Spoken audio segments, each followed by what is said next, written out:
آج کی یہ کوشش آپ سب کے مرہون منت ہے. آپ سب نے، تمام سیاسی پارٹیوں نے، تمام ہر مکتبہ فکر کے لوگوں نے اس میں کلیدی کردار ادا کیا. میں آپ سب کو خراج تحسین پیش کرتا ہوں اور یہ توقع رکھتا ہوں کہ انشاءاللہ تعالی دہشت گردی کا جو ناسور ہے، جو خیبر پختونخوا کو 20 سالوں سے کھا رہا ہے، بلکہ اسے زیادہ سے کھا رہا ہے، تو انشاءاللہ اس کا ایک پائیدار اور مستقل حل انشاءاللہ آج نکلے گا.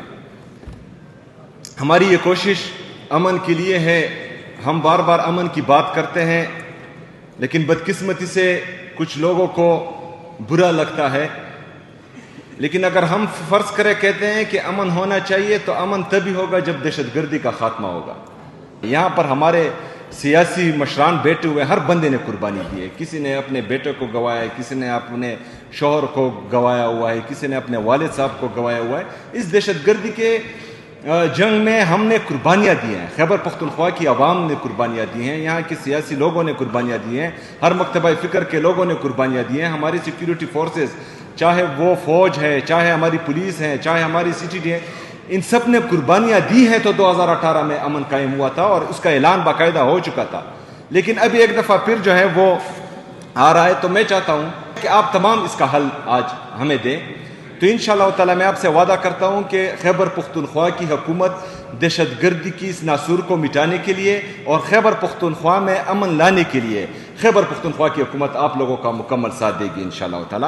میں یہ بھی چاہتا ہوں کہ ہمارے جو پاک افغان مذاکرات ہیں، ہم سب نے، خیبر پختونخوا کی تمام جماعتوں نے اس کو خوش آئند قرار دیا تھا. پاک افغان تعلقات کے اثرات ڈائریکٹلی خیبر پختونخوا پہ ہوتے ہیں.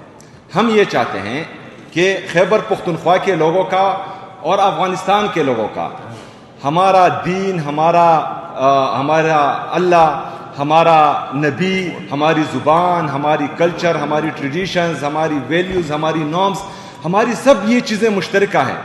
اگر فرض کریں آپ خیبر پختونخوا کے سٹیک ہولڈرز کو اعتماد میں لے کر ان مذاکرات میں جو ہیں ان کو استعمال کریں، تو یہ مثبت نتائج دیں گے، غلط نتائج نہیں دیں گے.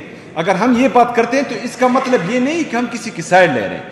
ہم پاکستانی ہیں، ہم چاہتے ہیں کہ پاکستان میں امن ہو. ہم چاہتے ہیں کہ پاکستان کے جو ہمسائے ملک ہیں، ابھی تک جن کے ہمارے جن کے ساتھ ہمارے اچھے تعلقات ہیں، تو ان کو بگاڑا نہ جائے.